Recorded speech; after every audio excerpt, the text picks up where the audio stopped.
Hi everyone, welcome to the section on data pre-processing. So this is the most important section of our course because whatever we will learn in this section is going to be implemented in the sections to follow, whether the sections belong to the supervised machine learning or unsupervised machine learning. So let's see what we are going to cover in this section. So these are the important topics which we will cover in this section. That is, first we will see why we need data pre-processing. Then we will learn about the data normalization and min-max scaling. So basically in data normalization, we change the range of the features, or basically we change the magnitude of the features between a range of 0 and 1. And in min-max scaling, we can select any range, that is either -1 or +1, -2 or +2, or any range to transform the feature values. Then we will learn how to perform data standardization.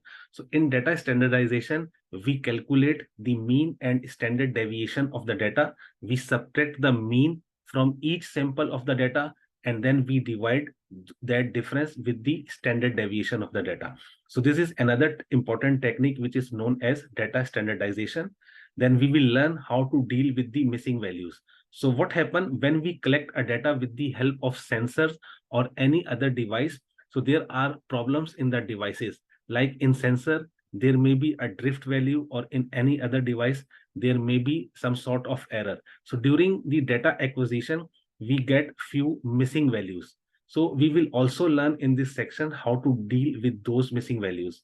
Then we will learn how to deal with the categorical features. We have many data sets where we have the categorical features. Suppose we have a medical data set in which one of the feature is the gender of the patient, whether the patient is male or female.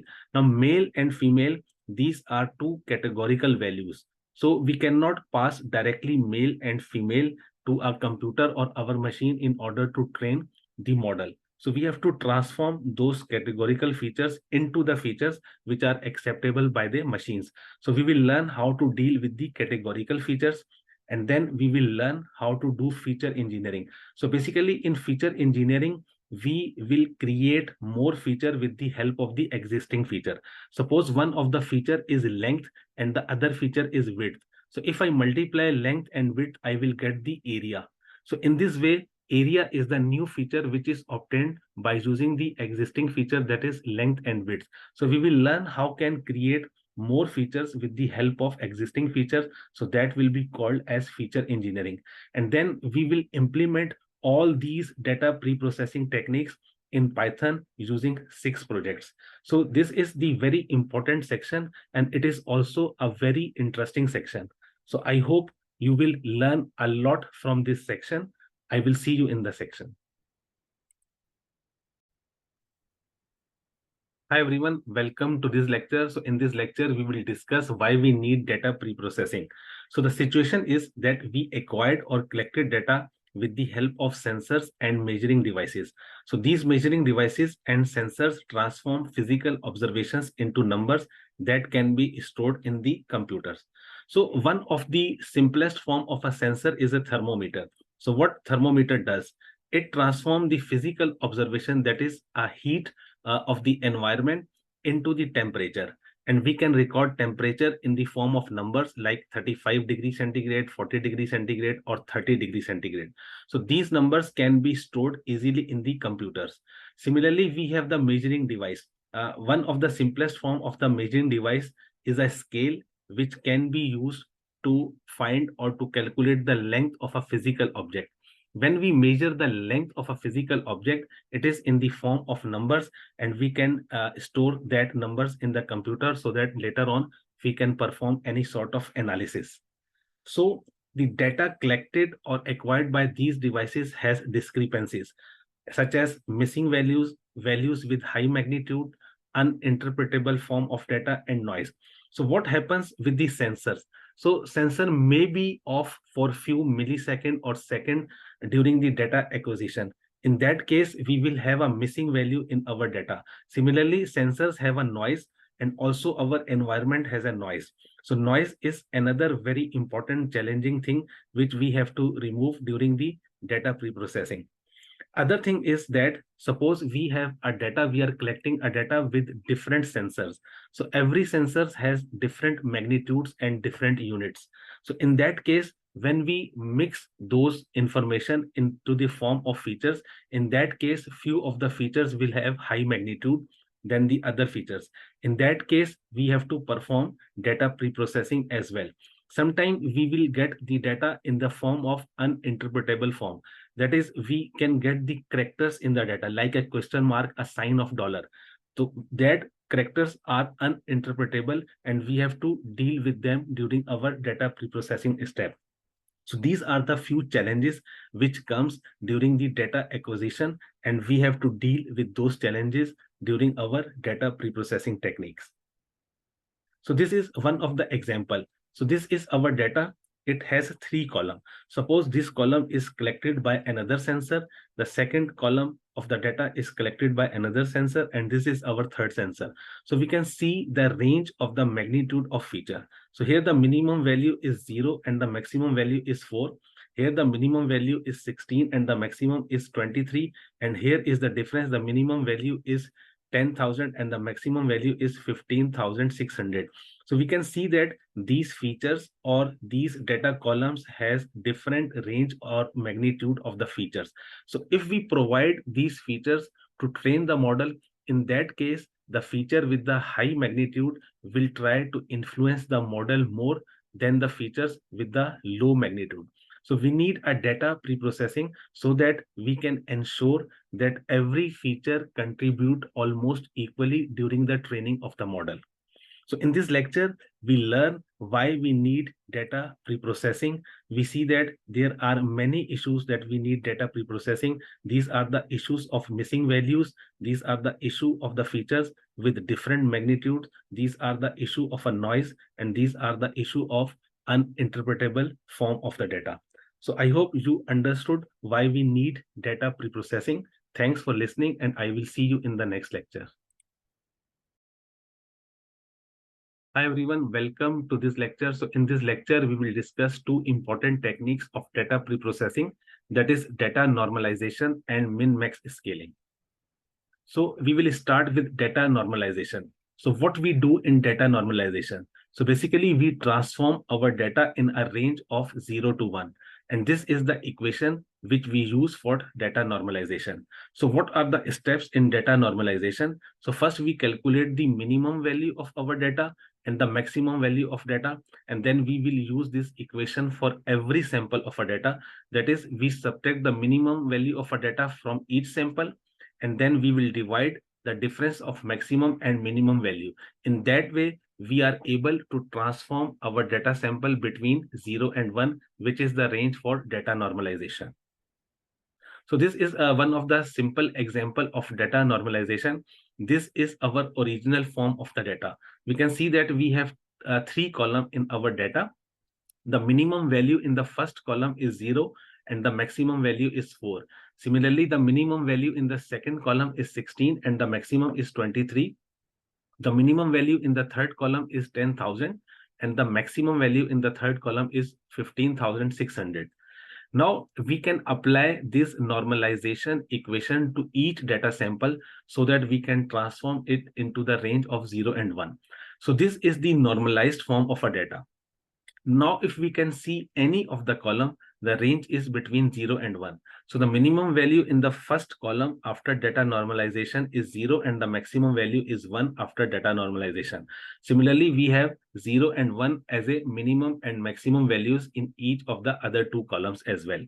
Now, how we perform data normalization? Let's see the example of the first column. So the minimum value in the first column is 0 and the maximum value in the first column is 4.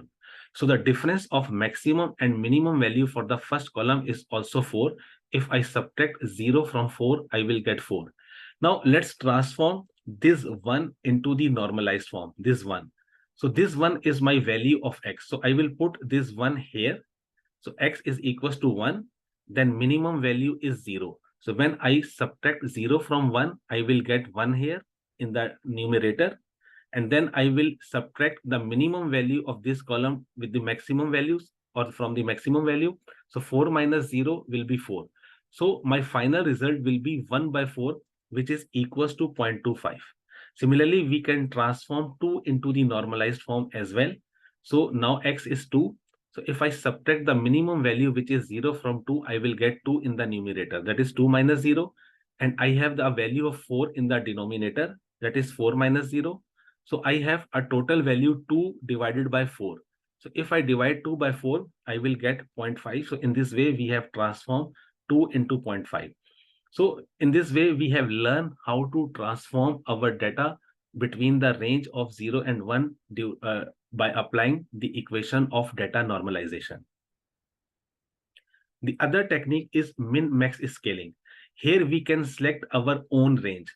That is, if I want to transform my data between -1 and +1, I can select A is equals to -1 and B is equals to -1. Similarly, if I want to transform my data between -2 and +2, in that case, I can select A is equals to -2 and B is equals to +2.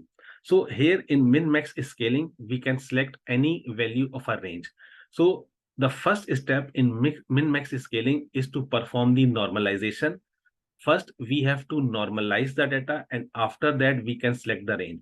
So this is the equation of the normalization, which we have already seen now.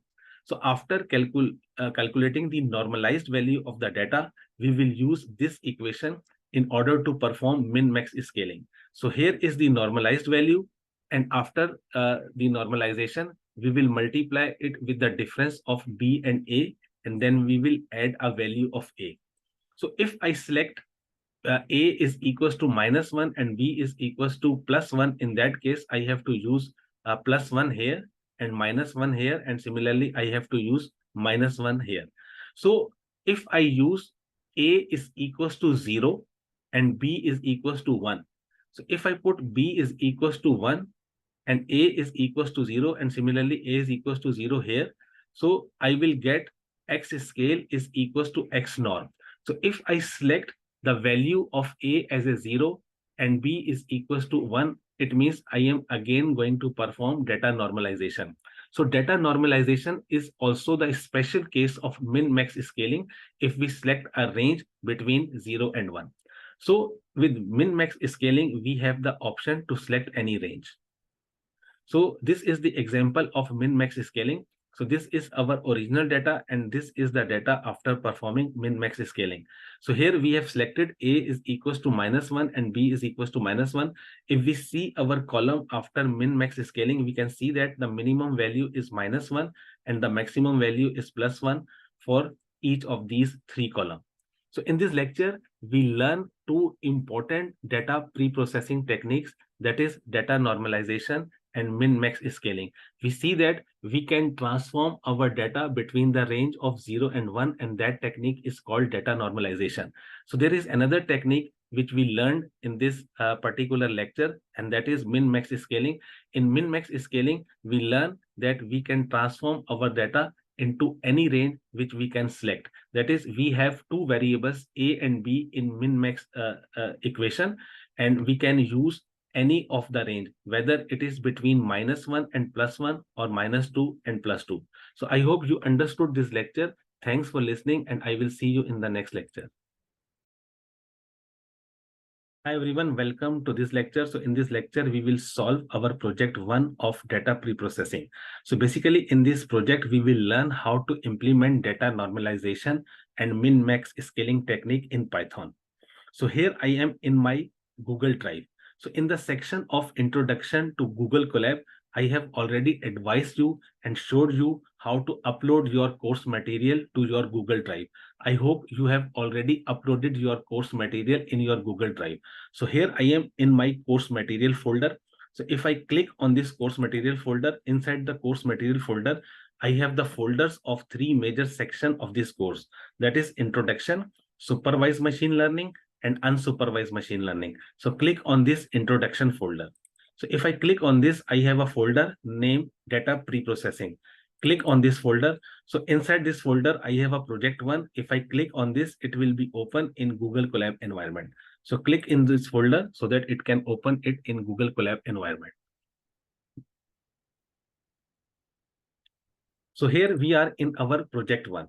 So for project 1, I need numpy. So I will import numpy as np. Similarly, for this project, I need an important function which is known as make_classification.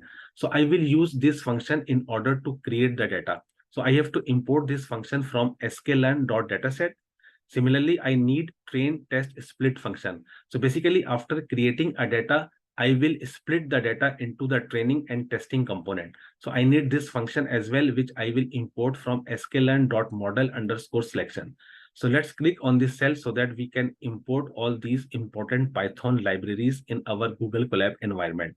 Now it's time to create a data set, and I am going to use a function known as make_classification. Now for make_classification, I have to pass few input parameter to this function. The first is number of samples. So if I want to generate 5 samples, I need to pass number of samples is equals to 5. So here is the number of samples. We can put any value to this number of sample. If we want 100 samples to be generated, then we can pass number of samples is equals to 100. Similarly, I need 2 features for this data set.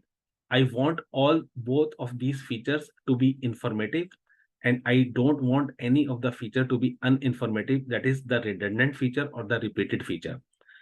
And number of classes is equals to 2. So basically, I want the data set to generate 2 labels for these samples. So I have 5 samples, 2 features, and 2 labels. Let's create the data. Now, after creating the data, the first important step always should be to check the type of the data. So if we see the type of the data is a tuple. Now we have learned in the section on Python crash course that tuple is also an important data structure in Python. So the type of the data generated by the function make_classification is a tuple. Let's check the length of the data. So the length of the data is 2. So the type is tuple and its length is 2. Let's see the data. So this is the data. If we see, it is a tuple of length 2. So this is the first element of the tuple, and this is the second element of the tuple. So what is in the first element of the tuple? So in the first element of a tuple, we have 5 rows and 2 columns. So these 5 rows are our 5 samples, and these 2 columns are our 2 features. And what is in the second element of the tuple? After this parenthesis, the second element of the tuple is start also as an array. So this is the second element of a tuple. So these are the labels. So we have 5 samples and we have 5 labels. So in that way, we can see that we have generated a data using a function make_classification, but that data is in the form of tuple. Its length is 2, and here we have observed the data. Now we can separate the first element of the tuple and the second element of the tuple. So we have to perform tuple unpacking. So if we want to separate the first element of the tuple, we have to pass the index 0 to the data, because the index in Python starts from 0. So if I pass 0 to this data and I am storing it into a variable known as x, so this is my first component of the feature. Now, if I see x, we can see that we have 5 samples and we have 2 features, which is according to this value. Now it's time to unpack the second part of the label. But before this, we can also check the type of x. Now the type of x is no more tuple. It should be a numpy array, because we can see array here. So here I am going to check the type of the tuple or type of x, and here I am going to check the shape of the x here. So I am getting the error here, and the reason is I need to run this cell first. Now it is x, and now the type of x is numpy array. And if we see the shape of the x, it is 5 by 2. That is, we have 5 rows and 2 columns, which is confirmed by this. Now we can extract the labels as well. So label are present at the second element of the tuple. For the second element, we have to pass the index 1 to our data, and I am storing it in the variable small y, and here I can observe my y. So in this way, we can see that using a make classification function, we can create the data. The data will be created in the form of tuple, and it will has at length 2. Why it has a length 2? Because the first element will be about the features and the second element will be about the label. And we can easily extract the features and label by performing tuple unpacking.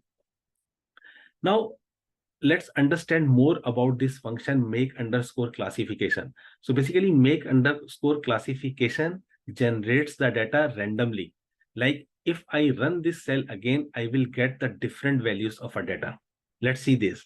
If I run this cell again, and now if I observe the data, you can see that these values are different now, and the labels are also different. You can see the different positions of 0 and 1 in the labels.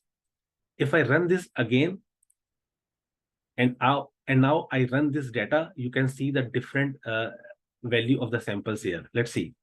So we can see that every time we run this make classification function, it will provide us the different values of our samples and different value of the labels. Now, what we can do, if we want that every time we run this cell, we get the same samples, we have to pass a seed on that function. Seed means we have to provide the random state to the function. So let's see how we can do that. Random underscore state is equals to 42. Now here I have passed the value of 42. You can pass any value.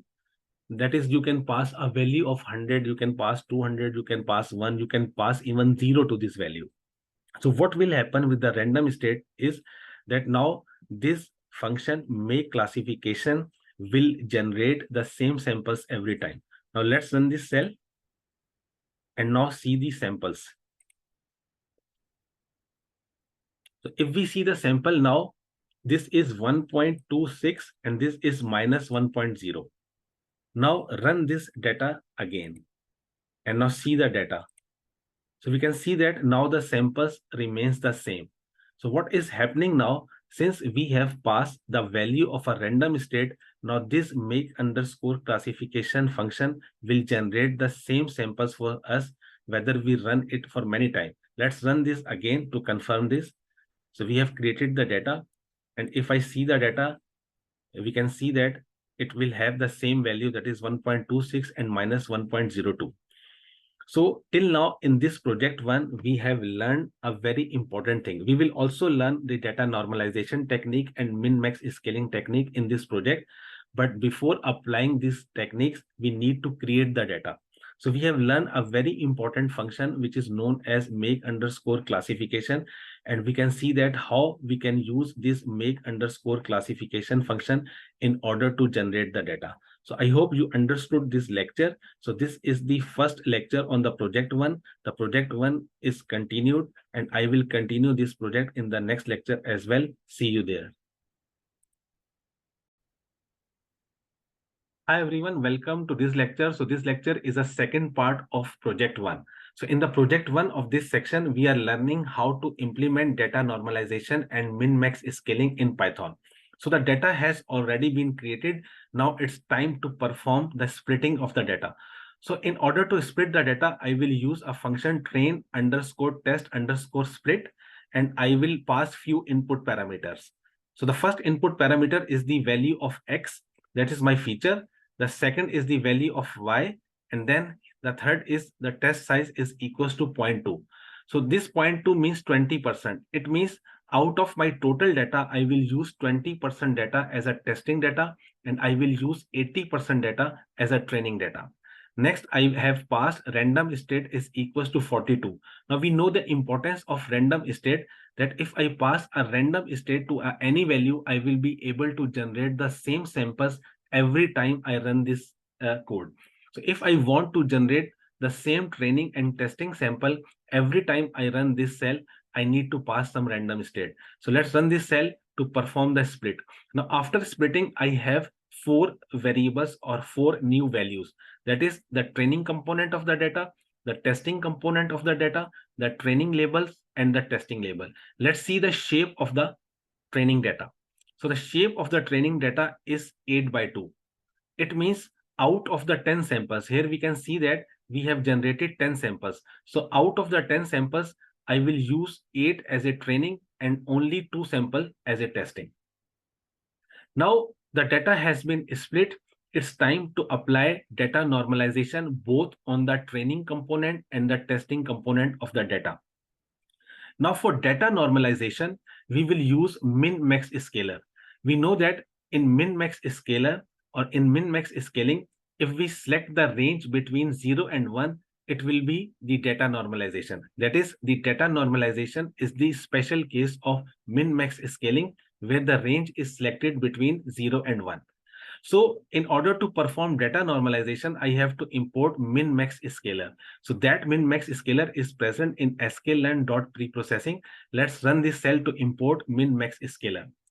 Now here I am instantiating my min-max scaler and I am calling the variable as SC. So now SC will represent my min-max scaling. Let's run this cell and I have assigned a variable SC. Now let's see what kind of input parameters we can pass to this min-max scaler. In order to see the number of input parameter, I have to see the document of min-max scaler. Now student, remember one very important thing. Anytime you want to see the document of any Python function, you have to pass this Python function to a help function, or you have to call a help function on this particular Python function. So if I call a help function on min-max scaler, I will be able to see the document of min-max scaler. So let's run this cell to see the document of min-max scaler. So if I scroll up, I can see the min-max scaler function here. So if I see this, the important input parameter is the feature range. So the default value is 0 and 1. So if I want to transform my data from 0 and 1, I do not need to pass anything because this is the feature range which is set by default. Since in data normalization, I need a range between 0 and 1, therefore, I will not pass anything to this function. So in this way, by calling a help function, we can see the document of any function.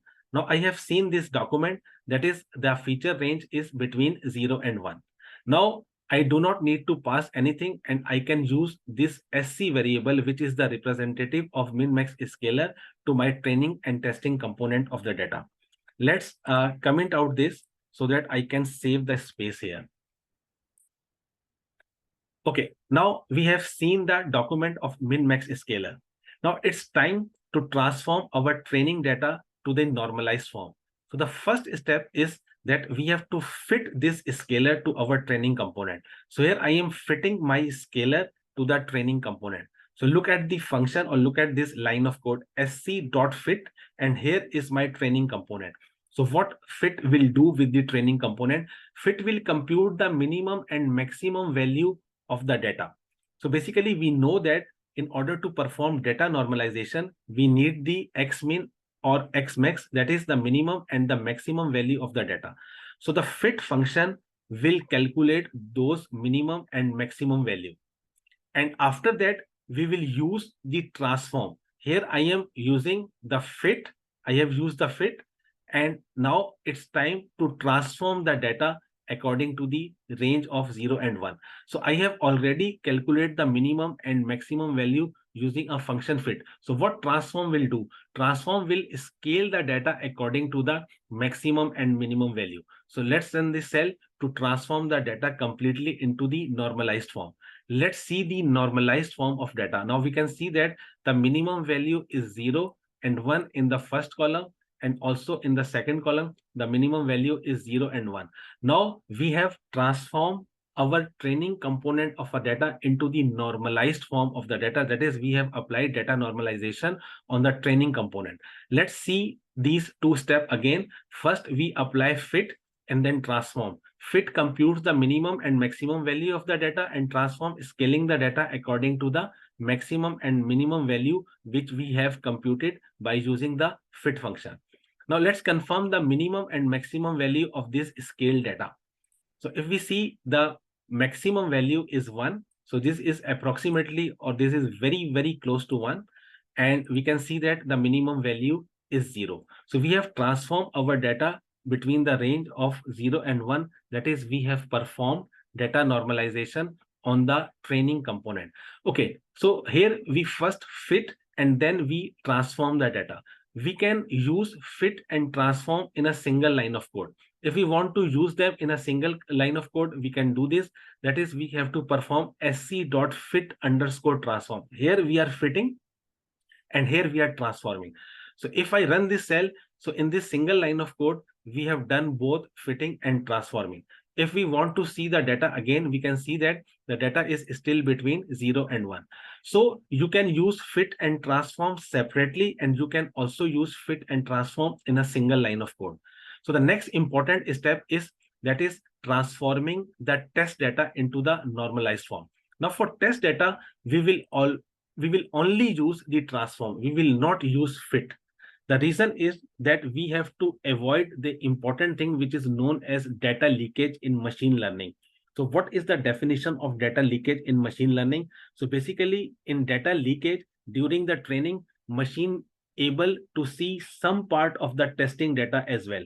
So that is not a good thing for the machine to see the testing data during the training. So in order to avoid this data leakage, we cannot use fit for the testing data. Fit is only for the training data. Fit cannot be used for the testing data. So for the testing data, we will use only the transform. So here we can see that this is the transformed form of our data. So we have learned how to perform the data normalization on the training and testing component. We see that for the training component, we have to use fit and transform, while on the testing component of the data, we cannot use the fit function. We will only use the transform function in order to avoid the data leakage. Now let's perform min-max scaling, and this time we can select the range between -1 and 1. Now it's time to transform our data between the range -1 and +1. So this time I am again instantiating min-max scaler, but this time I have to pass the input parameter feature range equals to -1 and 1. The reason is the default value is between 0 and 1. If I want to use any value other than the default value, I have to pass the feature range as an input parameter to this min-max scaling. So here I want to transform my data between -1 and 1. That is between -1 and 1. Therefore, the feature range selected is -1 and 1. So here I am instantiating the data. Now, according to the rule, first we will transform our training data. So for training data, we will use fit_transform. And now we can see our training data. And we can see that the minimum value is -1. The maximum value is 1. Similarly, the minimum value is -1 and the maximum value is +1. Now here we can check the minimum value, the maximum value, which is 1, and we can check also the minimum value, which is -1. Now it's time to transform our X data as well according to the range -1 and +1. And we know that we cannot use a fit function for the testing component in order to avoid the data leakage. So we will only use transform. Let's run this cell. And here we have transformed our scaling data, our testing data into the min-max scaling in the range between -1 and +1.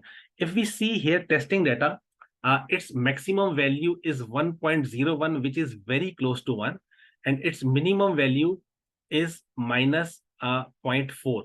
So in that case, we can see that it is inside the range of -1 and +1.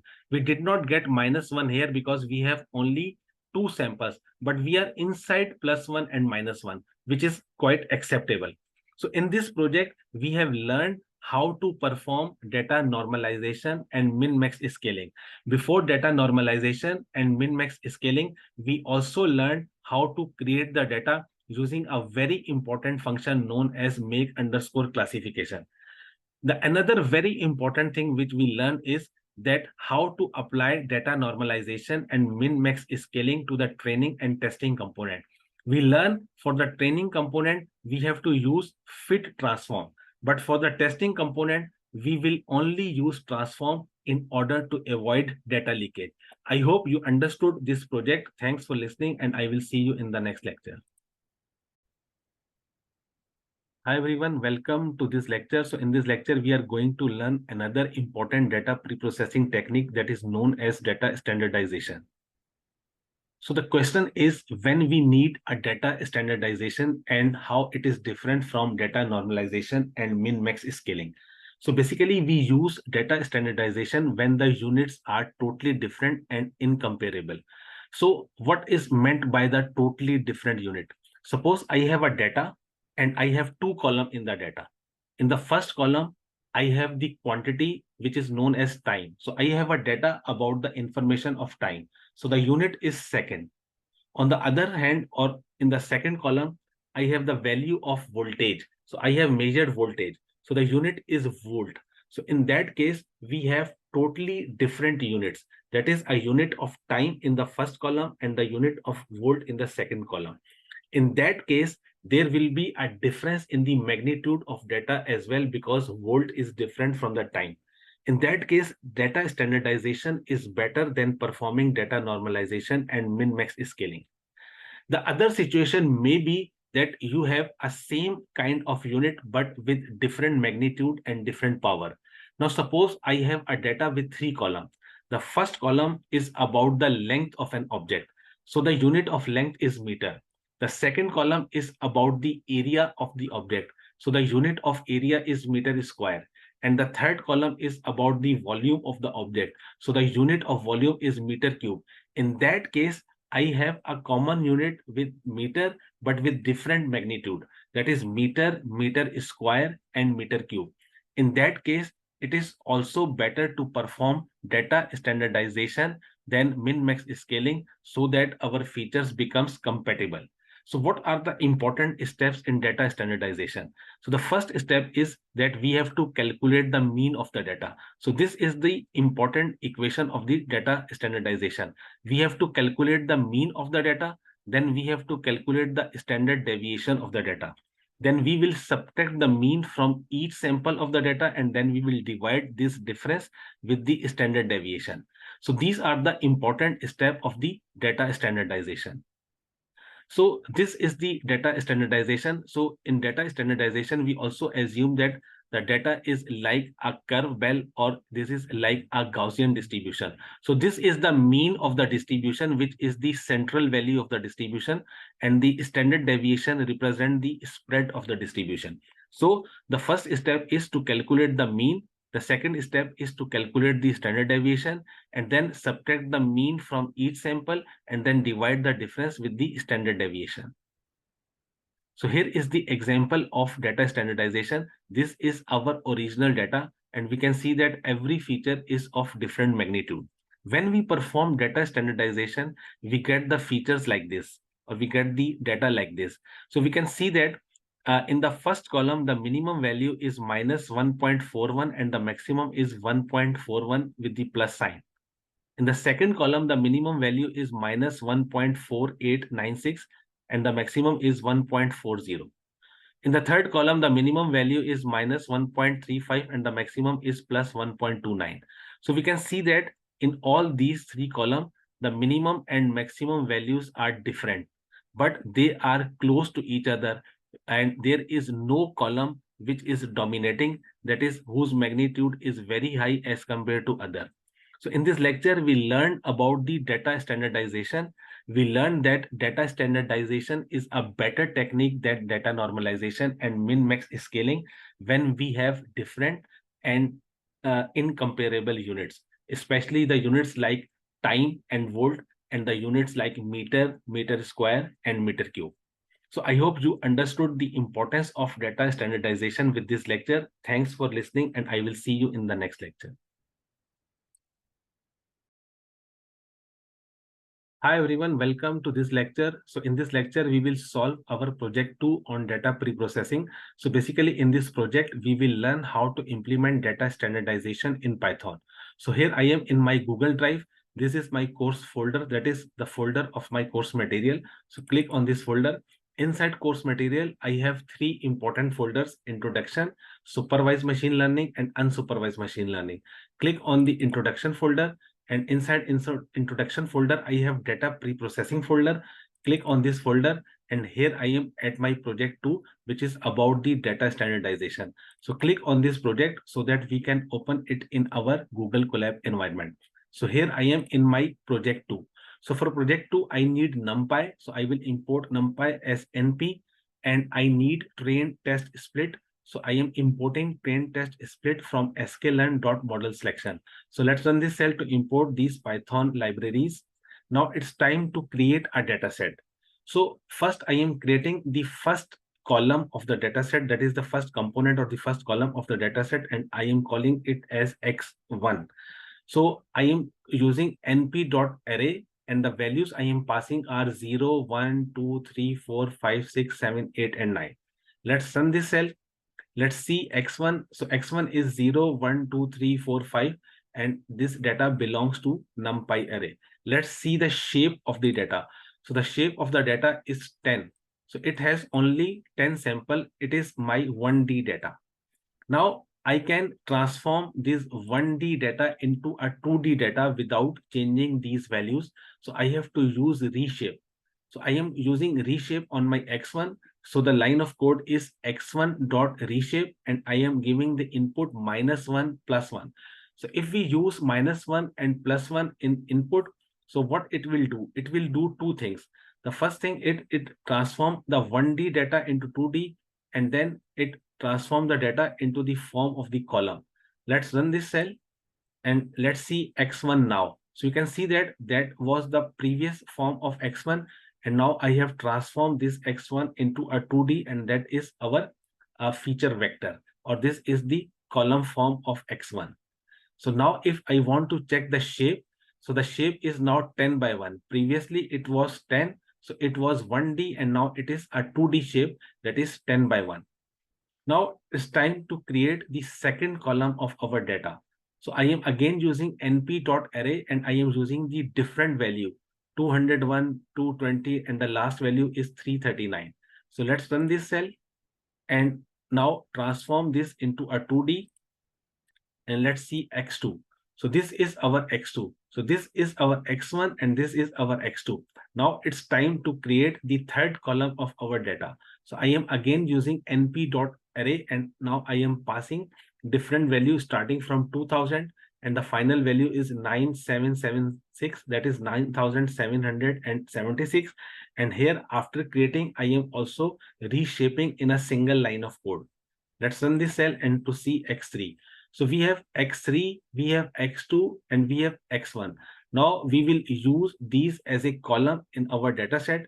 So I want to create the final form of my data. So I am using np.horizontal stack. I am stacking these x1, x2, and x3 and creating my final value or the final form of the data, which is the capital X. Let's run this cell, and now we can see the shape of the X. So this is our X. This is the first column of X. This is the second column of X, and this is the third column of X. So in this way, we have created first all these three columns, and then we have stacked them into the single matrix. Now we can also create the value of y using np array, that is the labels. So I have passed 10 different values from 10 to 100. It is 10, 20, 30, 40, 50 up to 100. So this is my y. So in this way, we have created our data set. We have created the value of x, that is feature, and we have created the value of y, that is label. Now it's time to split the data. For splitting, I am using the train test split function, and I am passing x, y, test size is again 20%, and random state is equals to 42. So this is the same line of code which we have seen in our project 1. So let's run this cell to perform the splitting. Now it is time to perform the data standardization both on the training component of the dataset and on the testing component of the dataset. So I will import standard scalar from sklearn.preprocessing. So this standard scalar will help us to standardize the data. So let's run this cell. So here it's time to instantiate this standard scalar, and I am call the variable as sc. Let's run this cell. So the first step is to fit this standard scalar to the training component. So what fit will do here? So in data standardization, fit will compute the mean and standard deviation to be used for later scaling. If you remember, in min-max scaling, the fit was used to compute the minimum and maximum value of the data. But for standardization, we do not need the minimum and maximum value of the data, but we need the mean and standard deviation of the data. So here the fit function is going to compute the mean and standard deviation of the data. Now it's time to transform the training data to the standardized form. So let's perform sc.transform here. And basically first we have to run this fit, and now I can transform. Okay, now the error is removed. Now I have transformed my training component according to the calculated mean and standard deviation. It's time to observe the standardized value of the training component. So we can see that this is our standardized form of the training component. So we can see that there is no feature which is dominating, and there is no feature whose magnitude is quite high as compared to other. If we go back and see the original form of our data, the third feature has highest magnitude as compared to the first and second. But after data standardization, all the values are close to each other. Now let's see the mean and standard deviation of the standardized data. So if we calculate the mean of this data, which is the standardized form of the data, let's see the value of the mean. So the mean is 0. And let's see the standard deviation is 1. So this is another very important property of the standardization. That is, the standardization has removed the mean from the data. That is, the mean value is 0. And the spread or the standard deviation of data is 1. So this is obtained after the standardization of the data. Now it's time to standardize the test data. We know that from the previous project that in order to avoid data leakage, we have to use only transform for the testing component of the data. So here I am transforming my testing data to the standardized form, and I am calling it X test scale. And we can see that this is the form of X test scale. So we had total test samples in our data set. We use 2 samples, that is 20% as a scaling, and we use 8 samples, that is 80% as a training. So in this project, we learned how to perform data standardization. We learned how we can create the separate column, and then we can use the important function, that is the horizontal stack, H stack, in order to stacking all the columns into a single data. So I hope you understood this project. Thanks for listening, and I will see you in the next lecture. Hi everyone, welcome to this lecture. So in this lecture, we are going to solve our project 3 on data preprocessing. So in project 3, we are going to learn how to deal with the missing values. So here I am in my Google Drive. Inside my Google Drive, I have a course folder material, that is course material. Click on this folder. So inside this folder, I have 3 major folders: introduction, supervised machine learning, and unsupervised machine learning. Click on the introduction. Inside introduction, I have data preprocessing. Click on the data preprocessing, and inside data preprocessing, here I am at my project 3 dealing with the missing values. So click on this file so that we can open it in our Google Colab environment. So here I am in my project 3. So for project 3, I will import pandas. I will import NumPy. So I am importing pandas as PD and NumPy as NP. So click on this cell so that we can import these Python libraries. Now it's time to generate the dataset. So for generating dataset, I am using pandas, and the function which I am going to use is pd.dataframe. So pd.dataframe will help us to generate the dataset. And here I am using the dictionaries in order to generate the dataset. If you see, here is the curly bracket where the dictionary starts, and here is the another curly bracket where the dictionary ends. And I am using the key value pair of the dictionary in order to create the dataset. So my first key is name, and these are the values inside the key. My second key is region, and these are the values for the key. And the third key is sales, expenses, loss values. So in this way, I have 5 keys, and I have values associated with those keys. We know that in dictionaries, we use keys and values in order to create the data. So I am using the same concept inside the function pd.dataframe. When I will run this cell, those keys will become the column of the data. So let's run this cell in order to create the data. we can see here those name, region, sales, expenses, and loss values, those 5 keys have become the column of the data. Now we have from 0 to 11, we have 11 values in each column, and we have quite a few null values which are appearing as NaN in those columns. That is not a number. NaN stands for not a number, and our null values or missing values are appearing with NaN in those columns. So we have a null value here. Similarly, we have a null value here and here as well. So this column has two. Similarly, this expenses has a null value here and here, and this loss value has a null value here. Now, the two important things are these two question marks. Now, let's see, we have to decide, or we will check whether these are null values, missing values, or these are the characters which are uninterpretable for this data. Okay, let's see the information about the data. So we will write df.info. df is our data, that is data frame. So let's run this cell. So we are getting some information about our data. So we have 11 entries in each column from 0 to 10. So we can see that we have 11 entries from 0 to 10. Okay, after that, in the column name, we have 11 known null. So according to this information, in the first column, which is name, we do not have any null value. All the values are the real value. So we all have 11 non-null values. Okay. On the region, we have 10 non-null. It means out of 11, we have 10 non-null values in the region, so that we can confirm from here that we have one null value.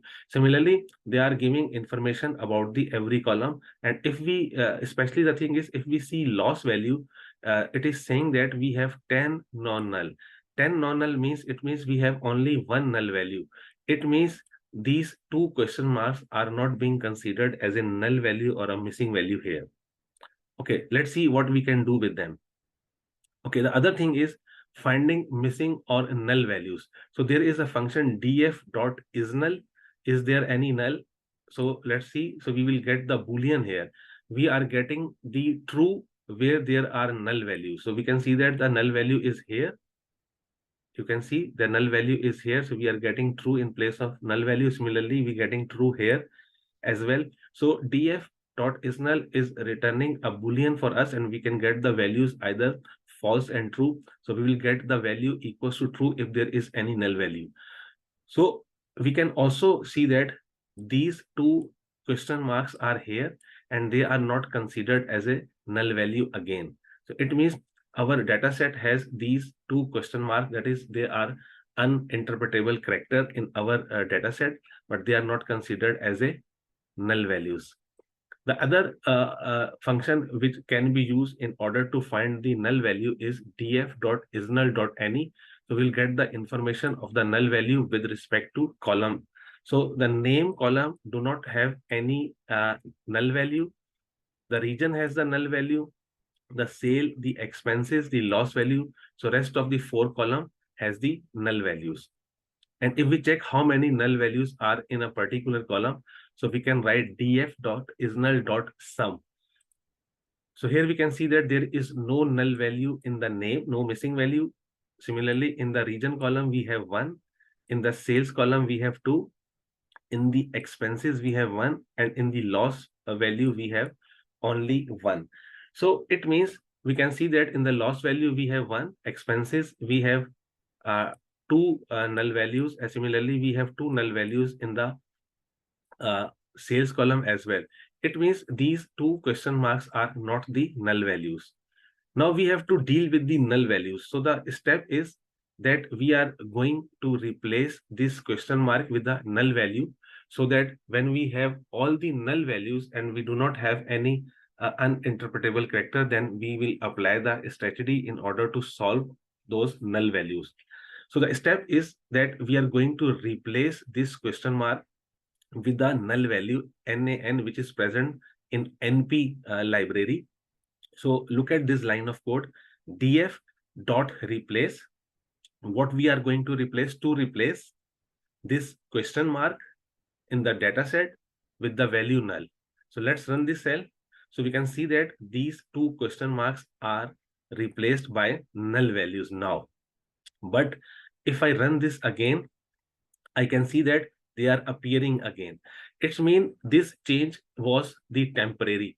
If I want a permanent change, I have to write in place is equals to true. Now, this is very important step to remember. When you do not want to change your data set or your DF permanently, in that case, you can avoid writing in place is equals to true. But when you want the permanent change in your data set, you have to write in place is equals to true.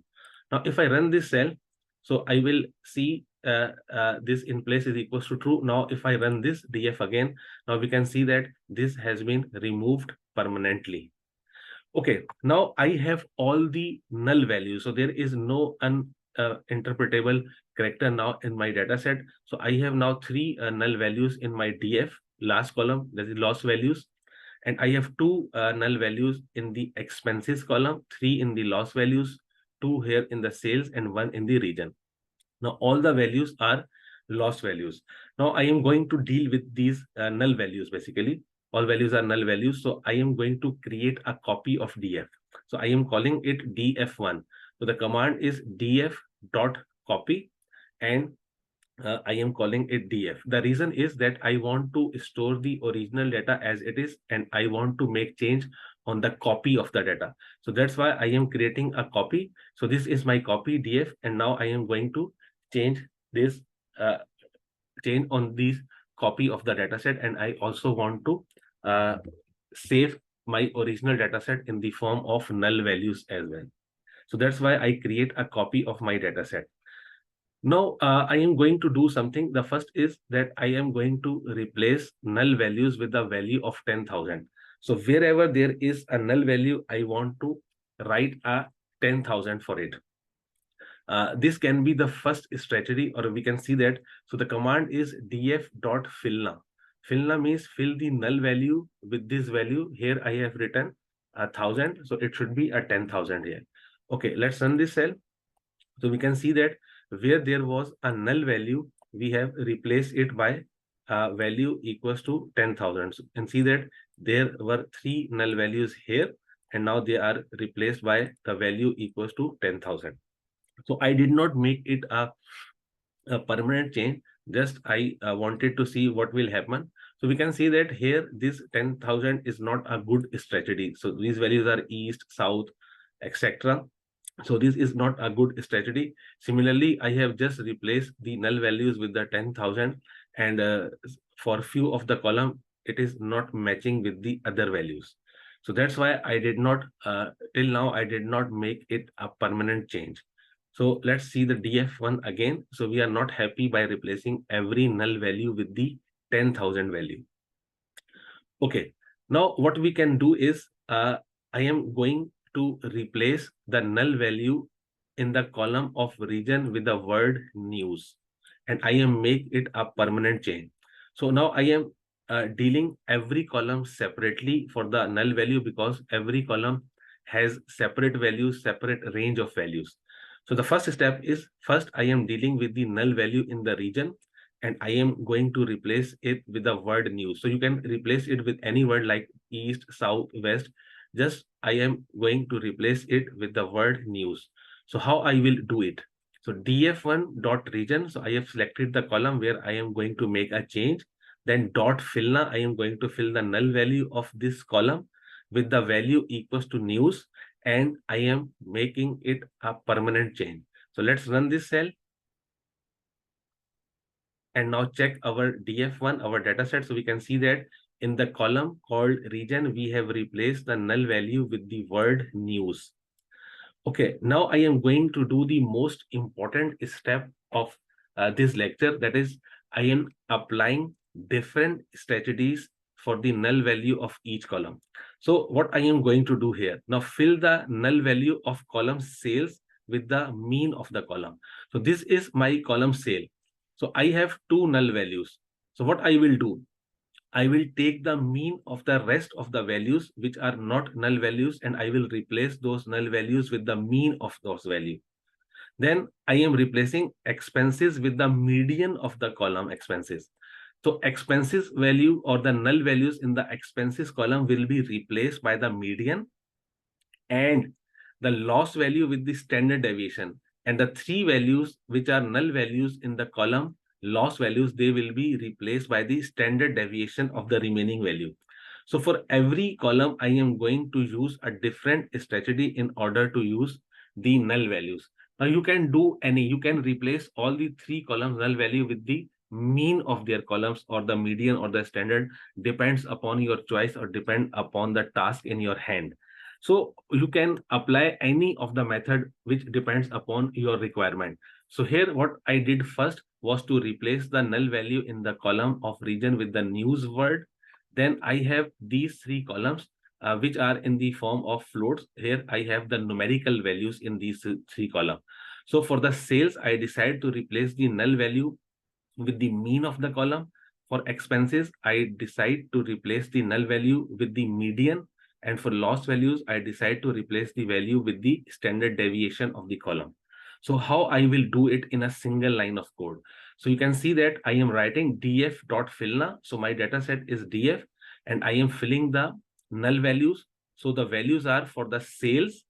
I am calculating the mean of the sale column. So this step df sales, here I am getting the column sale dot mean, it will calculate the mean of the sales column. Then for the second column or the next column, which is expenses, I am calculating the median of the expenses. You can see that here I am getting the column expenses and here I am calculating the median. And for the last value, that is the last column loss values, I am going to calculate the standard deviation of the loss values and I am making it a permanent change. That's why I have written in place is equals to true. So if I run this cell, all the null values will be replaced according to the strategy which we set in this line of code. Let's run this cell. Now check your data. Now we can see that the null value has been replaced in the sales column with the mean value 6155, and you can see that another 6155 here. The expenses value have been replaced with the median, and the loss value, if you see the loss value here, they are replaced with the standard deviation of the column, and the expenses value are replaced with the median of the column. So in this way, we have replaced the null values with the non-null values using different strategies which we use for each of the column. So in this project, we learn how to deal with the missing values. First, we learn how we can create a data set with the help of pandas. In that data set, initially we had the null values, and similarly we had the values which are not null values, but they were uninterpretable for this data set. Then we see how many null values are present in our data. Then we replace this question mark character with the null values first, so that we have similar kind of null values in the whole data set. Then we create a copy of our data set so that we can retain our original data set as well and make changes on the copy of the data set. Then we replace all the null values with the 10,000. This could be our first strategy, but we did not see that it is going to be a good strategy for all the columns. Then we decided to treat all the columns separately. Then we replace the null value in the region with the word news. You can see here, we have replaced the null value in the column region with the news. Then we apply different strategy for each column. We replace the null value of the column sales with the mean of the column, and the expenses column, the null value in the expenses column are replaced with the median of the column. Similarly, the null values in the loss values column were replaced with the standard deviation of the column. So in this way, we have replaced all the null values with the non-null values, and now this data set is ready to go and we can apply any machine learning algorithm on this data set. So I hope you have understood this lecture.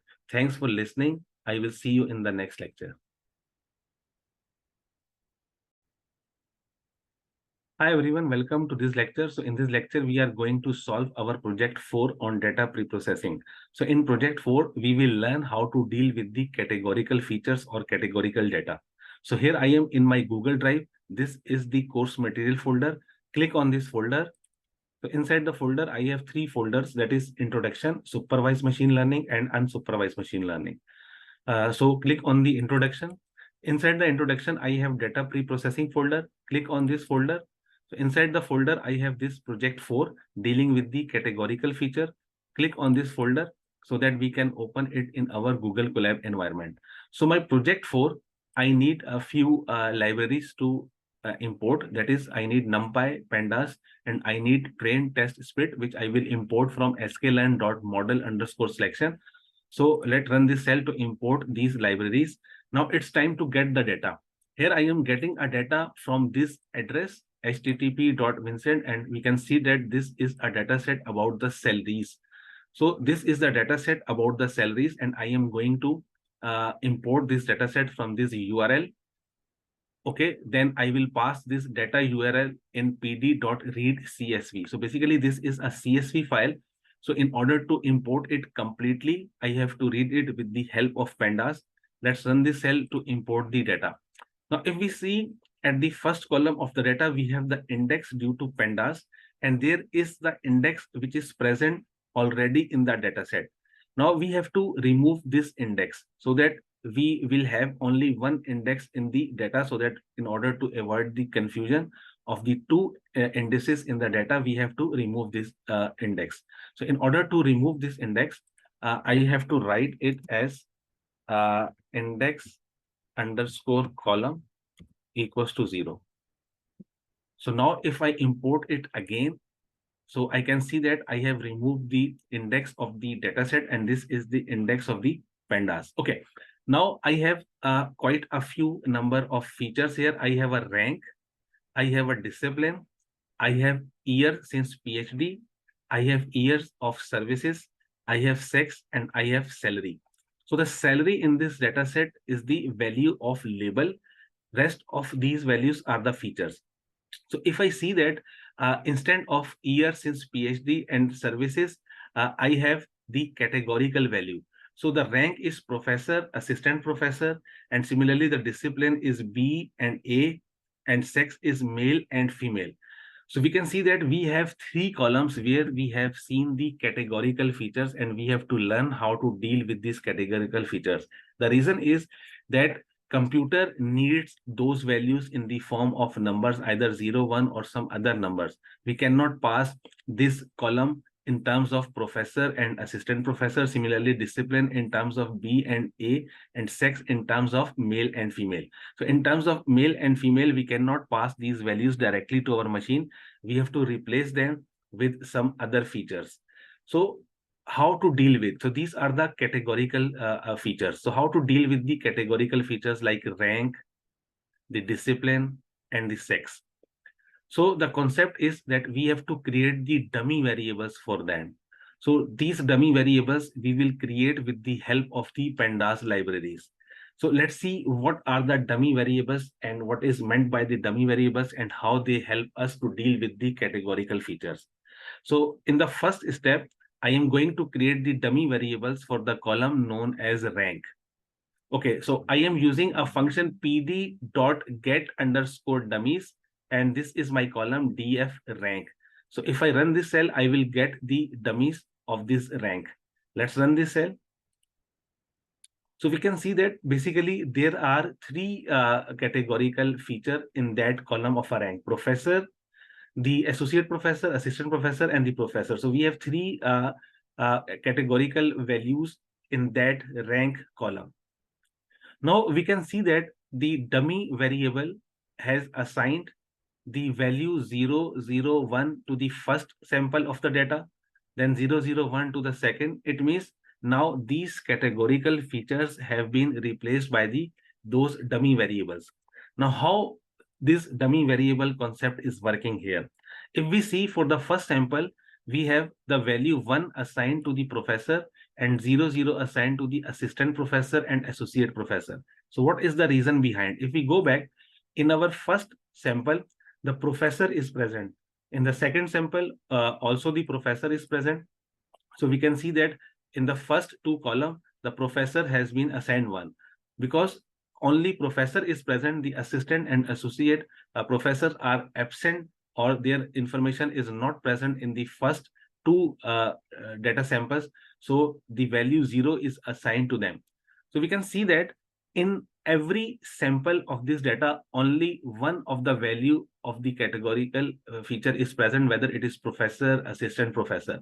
So we assign the one to that value which is present in that particular sample, and we assign 0 to those values which are absent. So we have 3 in the associate professor, assistant professor, and professor. We have 3 dummy variables created for the column rank. Okay, now we can also create the dummy variables of 2 columns simultaneously. That is, we can create rank and sex. Okay, let's run this cell. So we can see that we have the rank associate professor, rank assistant professor, rank professor, and about the sex column, it has male and female, female and male.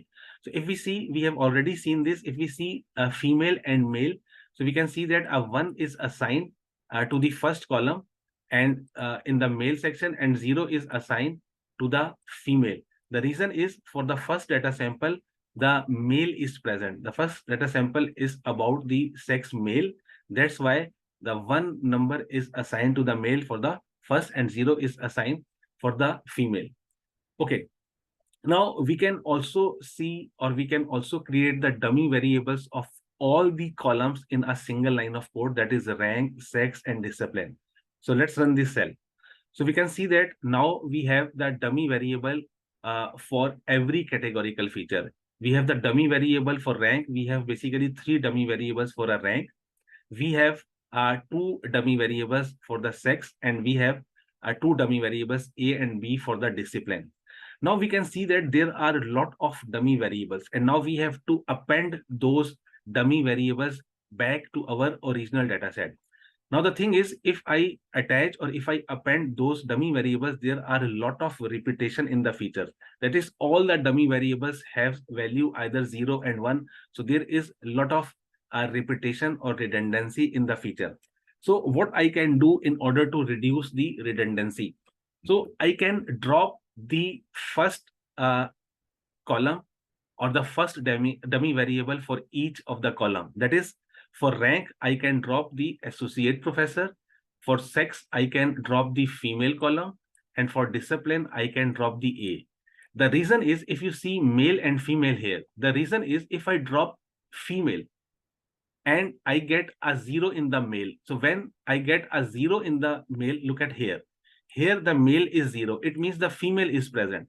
So I do not need a female column, because when the value assigned to the male column is 0, it means male is not present in that data sample, the female is present. And when I get a value of male is equals to 1, it means male is present and female is absent. Similarly, if I get a value of 1 for the professor, it means the professor is present and there is no information in the first data sample about the assistant professor and the associate professor. Similarly, if I remove this associate professor and I get both zeros in the assistant professor and professor, it means the assistant professor is 0, the professor is 0. It means that data sample is about the associate professor. Similarly, if I see about the discipline, when B is present, it means A is absent.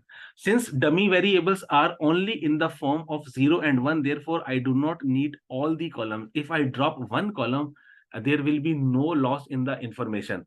That is, if the male is present, if I remove the female column and I consider only the male column, even that the information is enough, because if male is present, the dummy variable will assign 1, and if the male is absent, it will assign 0. It means that that column is particular about the female.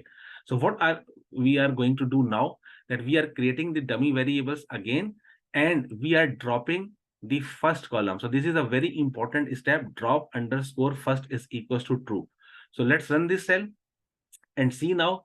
Now these are our dummy variables. If you compare them, here we have 1, 2, 3, 4, 5, 6, 7 columns, and now we have only 4 columns. So we have dropped associate professor column, the female column, and the A column from the discipline. So we are left with those dummy variables. So these are the dummy variables which are finalized.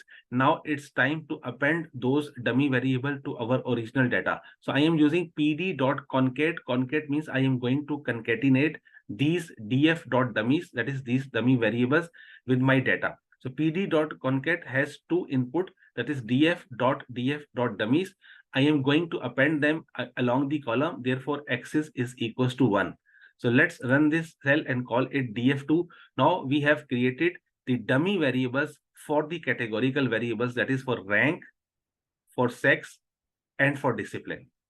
Now we have to drop rank, sex, and discipline column because their dummy variables have been created now. Since these are the representative of these columns, rank, discipline, and sex, now we need to remove them so that we have their dummy variables only. So I am going to drop. So the function is df.drop rank, sex, discipline. I am going to drop these columns. Axis is equals to 1. So these are column, and in place is equals to 2. I want to drop them permanently. Let's run this cell and now see your df. So there is your df. So this is the final form of our data set where we have dealt with the categorical data. So we have learned this, how to deal with the categorical features. That is, we have to create the dummy features or the dummy variables for the categorical features, which are in the form of 0 and 1. And then we have to drop the first column of the dummy variables so that we can avoid multicollinearity or the repetition of the features in our data set. Now this salary here, this salary is our y. So we are getting the value of y from the salary, and rest of the columns are our feature. So I am drop salary in order to get x, and I am only consider salary in order to get the value of y. So let's run this cell. And here we have the value of x in the form of numpy array. So basically, if you see, I have written dot values. So dot values at the end will convert those data frame values into the numpy arrays form. So these are the values. If you see, we have 19, 24, 18, 6, 3, and those values. Okay, if I do not write values here, so what will happen then? In that case, I will have the x in the form of data frames. That is year since PhD, year of services, assistant professor, professor, male, and this is B, that is discipline. So if I want to read them and I want to convert them into the numpy arrays so that I can do some further pre-processing, so I have to write dot values here. So dot values will get these values in the form of numpy arrays, and we can see that these are the values in the form of numpy array. Similarly, I am getting the value of y. Here I am not getting the value. You can see that it is still in the form of data frame. The reason is, if you have seen in all these projects which we have learned and which we are learning right now, that the data pre-processing step is only for the x. We are not right now doing any data pre-processing on our labels. So we are doing the data pre-processing step in the features only. So this is our y. Now it's time to split the data. So you can split the data here into train and testing, and here you can apply standardization. So for standardization, I have imported standard scalar. Then here I am using the standardization.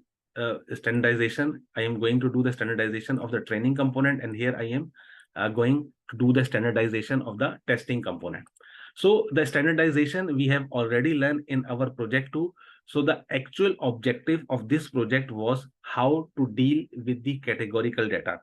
We see that if we have categorical data in our data set, we have to create the dummy variables. And after creating the dummy variables, we have to drop the first column in order to avoid the repetition of the features in our data set. Then we have to append those dummy variable into our original data set. And finally, we remove those columns for which we have already created the dummy variables. Then we get our data set. So in this particular project, we learn how to deal with the categorical data by creating the dummy variables. So I hope you understood this project. Thanks for listening, and I will see you in the next lecture. Hi everyone, welcome to this lecture. So in this lecture, we are going to solve our project 5 on data pre-processing. In project 5, we will learn how to do feature engineering or data engineering. So here I am in my Google Drive. So inside my Google Drive, I have my course material folder. Click on this folder. So inside the folder, I have introduction folder, supervised machine learning, and unsupervised machine learning. So click on the introduction folder. Inside introduction, I have data pre-processing. Click on data preprocessing. So here I am in my project 5, that is feature engineering. So click on this file so that we can open it in our Google Colab environment. So here I am in my project 5. So for project 5, I need to import NumPy and Pandas. So here I am importing NumPy as NP and Pandas as PD. So let's run this cell to import these files. Now it's time to generate features and label.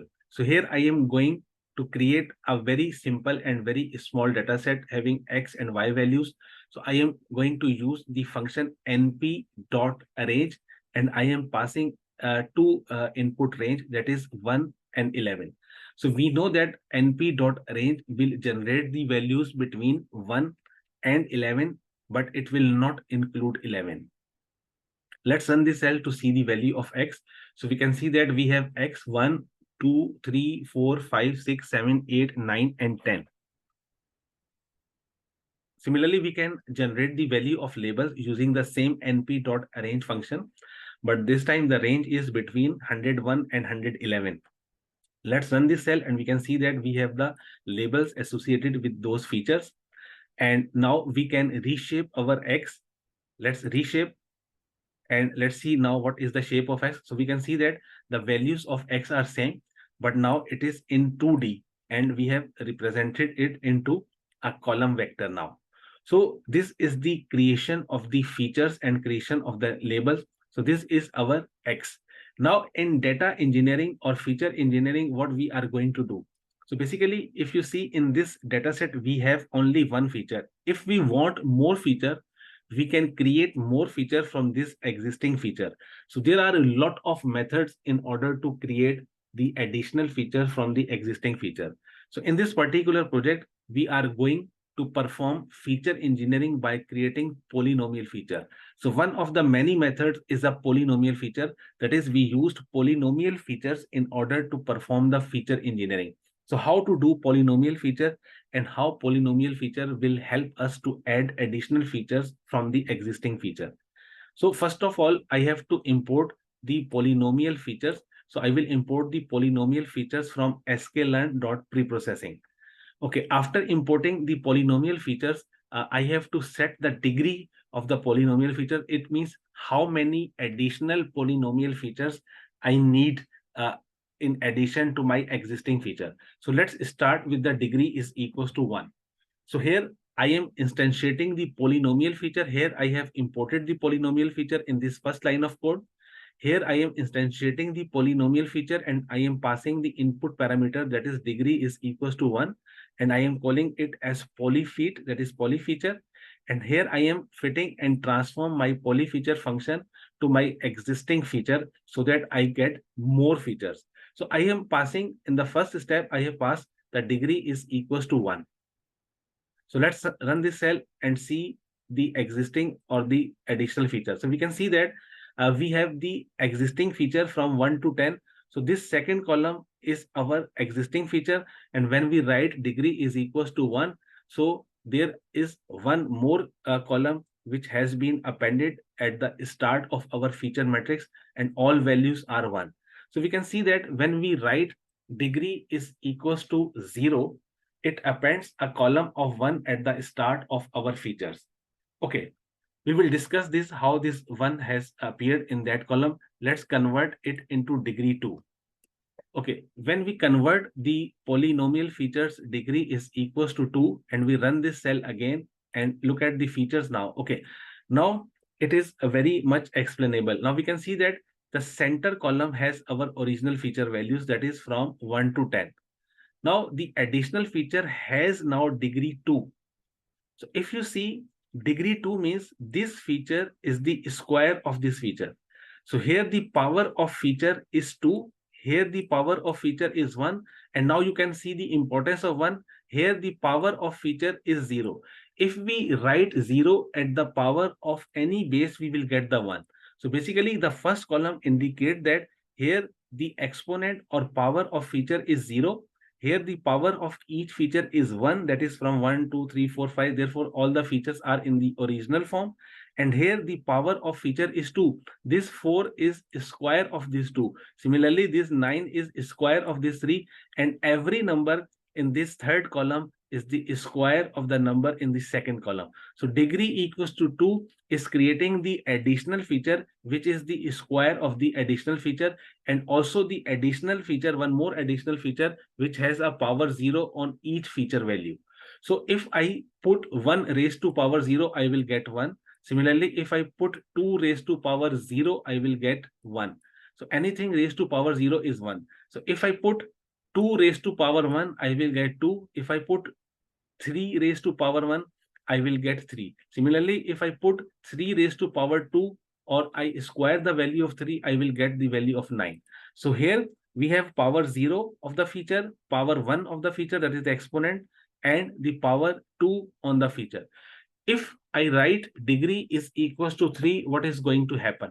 So if I write degree is equals to 3 and now I want to see my feature, you can see that there is one more column has been added, and now this is power 3 of the feature. If you take a square of 2, you will get 4. But if you take power 3, or basically if you take the cubic value of 2, you will get 8. Similarly, if you take the cube of 3, you will get 27. If you take the cube of 4, you will get 64. So this now fourth column is the cubic value of every sample which is present in the second column.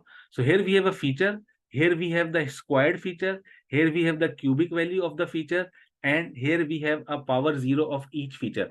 So in this way, we can see that in the original form of the data, we had only one feature. But by creating the polynomial feature of degree 3, we have created the additional 3 features with the help of this polynomial feature. We use degree is equals to 3 inside the polynomial feature and we get 3 additional features. If we write degree is equals to 4, 5, 6, we will get more and more column. So it depends upon our requirement that how much additional features we need for the particular data set. So in this lecture, we have learned how to create the additional features from the existing features with the help of polynomial feature. So the polynomial feature is not the only method of creating more features from the existing feature. It is one of the many methods. Now, this is my feature matrix. What I can do, I can split the data into a training and testing component. For this, I need to import train test split. Here I am splitting the data. I have seen this function now many times. You have seen this. Here the testing size is 0.2. Now this splitting and this standardization is just additional step for this project. The main objective of this project was how to create more feature from the existing feature. That is how to create feature engineering. And in this particular project, we create the additional features, or we perform the feature engineering using polynomial features. So the polynomial feature is not the only method of creating the feature, but it is one of the many methods. So here we have an X-train. If we want to see the, if we want to perform the standardization on the training and testing component, here are the lines of code now which you have seen this code many times. Here are the standardized version of our training component, and here is the standardized version of our testing component. So I hope you understood this project. Thanks for listening, and I will see you in the next lecture. Hi everyone, welcome to this lecture. So in this lecture, we are going to solve our project 6 on data preprocessing.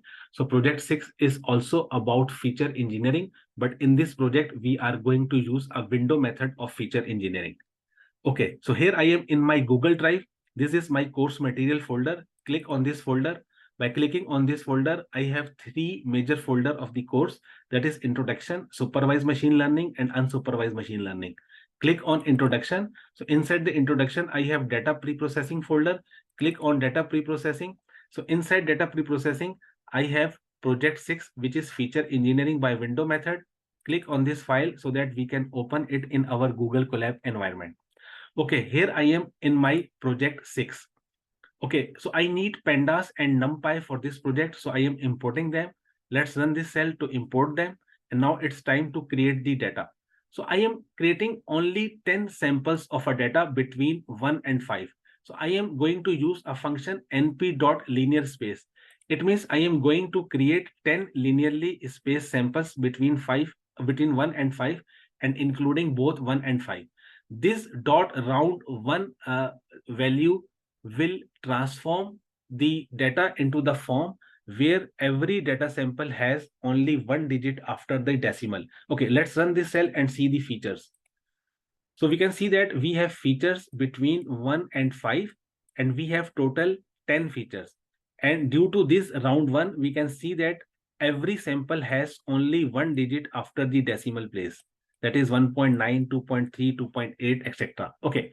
Now check the shape. We can see that we have only 10 samples in our feature. Similarly, we can generate the 10 labels between 0 and 10 using a function np.arrange. Here 10 will not be included, so our labels will be between 0 and 9. Let's see the shape. So we have 10 labels for the 10 features. Now it's time to transform those features into data frame. So we will use pd.dataframe. Here the columns will be x and y, and I am passing my feature and my label to these columns. Let's run this cell and see our data. So we can see that we have transformed our data into the data frames. So we can see we have only 10 samples for our features and we have 10 labels. Okay, now it's time to create new feature using window. So here I am going to select a window size of 2. So what does it mean by selecting a window size of 2? Whenever I select a window size of 2, what will happen? That when I apply window on my data set, since window size is 2, so every time it will select the 2 feature. So in the first iteration, it will select the first 2 samples, and from first 2 samples of the feature, it will calculate the new features. Then we will move our window one step ahead and select the next 2 sample and then calculate the new features. Similarly, we will move our window one step ahead and select the next 2 features. So every time we will move our window, we will select next 2 samples, and using those 2 samples, we will calculate the additional features. So that's why the window size is 2 here. Okay, so we are going to use a window size 2. Now I am extracting the value of x and y from this data frame, and I am calling them as a features and label. Okay, let's run this cell and we can see the features are the value of x. So what will happen when we will apply a window? First, these 2 sample will be selected because the window size is 2, and we will calculate the additional features using these 2 samples. Then these 2 samples will be selected and the additional features will be calculated. Then these 2 features will be selected. So every time we move our window ahead, we select 2 samples because the size of a window is 2, and from those 2 samples we will calculate the additional features. Okay, so what are the additional features? So these are the 4 additional features which I require. That is the minimum value of x, the maximum value of x, the mean of x, and the standard deviation of x. Now these are the 4 features. You can select any number of features. If you want 10 additional features, you can calculate 10 additional features. You can calculate any number of additional features. So for the simplicity, for the sake of understanding, I am selecting only these 4 features. Okay, now one important thing we have to remember. After the window size, after the window method, when we will have a new features, the length of the new feature will not be 10, but it will be 8. If you see, our original feature has length 10, that is, we have 10 samples in our original features. But the features created using window method will have length equals to 8, which is equals to the length of this feature minus 2. So the window size will be subtracted from the length of the data in the new feature. So we will have only 8 samples in the new feature because our window size is 2. Okay, therefore, we will also have to calculate new labels from the existing labels, because in existing we have 10 values of the labels, and in the new features we will have 8 labels. So what I am going to do here, I am going to use a for loop, and I will run this for loop 8 times. That is length of data, which is 10, minus window size, which is 2. Okay, here I am creating the empty list for those features. So every time this loop will be run, the new values of the features will be calculated and it will append to the empty list. Similarly, every time this loop will run, the new value of the label will be calculated or assigned, and it will be stored in the, or it will be append to this empty list of labels. So here I am calling it labels, and here it is label. If you remember, the original labels are called as label. and the label after window method will be called as labels. Okay, so I am going to run this for loop for 8 times, and I am calculating the new features. So the minimum value of the feature will be calculated with the help of numpy by using a function np.minx. The maximum value will be calculated by np.maxx, and then the mean value and the standard deviation will be calculated. Okay, so what happens when this loop will be run for the first time? So the first time I will be 0. When this I will be 0, at that time, what will be the value of this x? So basically, I am indexing these features with I is to I plus window size. So what will happen when I will be 0? So when I will be 0, so I will have 0 is to 0 plus 2. So I will have first two samples of the feature. Okay, let's see what are the two samples. If I is equals to 0 here, if I run this, so you can see first two samples will be selected. That is 1 and 1.4 will be selected. When these two samples will be selected, then from those two samples, we will calculate the minimum value, the maximum value, the mean of these two samples, and the standard deviation of these two samples. After calculating all these four values of the new feature, we will append this value to the empty list. Then the loop will move further and I will become 1. Okay. When I will become 1, in that case, what will happen? When I will become 1, then the next two features will be selected, 1.4 and 1.9. That is, these two features will be selected.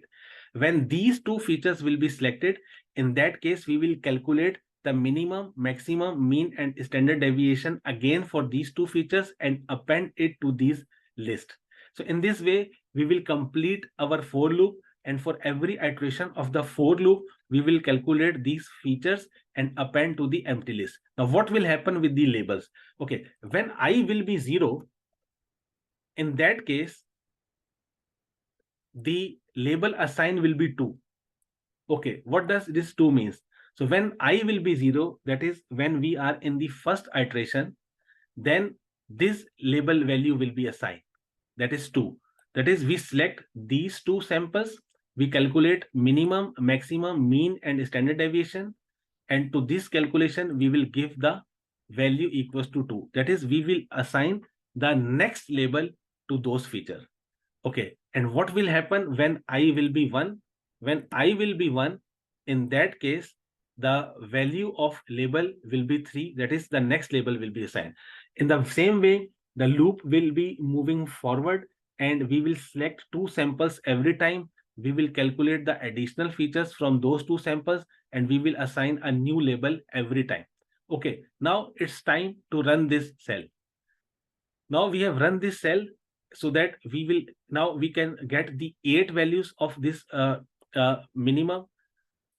We will have 8 samples of this maximum value, the mean value, and the standard deviation. Now we want to see these features. So in order to see these features, I am creating a data frame from these features. So I have the column X minimum, I have the column X maximum, I have the column X mean, I have the column X standard deviation, and I have the column labels. So these are the new labels which will be assigned here.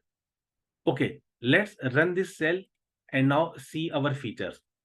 So first observation is that we have only 8 features in a new feature set. This is because of the window size is equals to 2. If we select window size is equals to 5, then we will have only 5 features in a new feature set. These are our 8 new minimum values. So if you see, the first minimum value is 1 and the last is 4.1.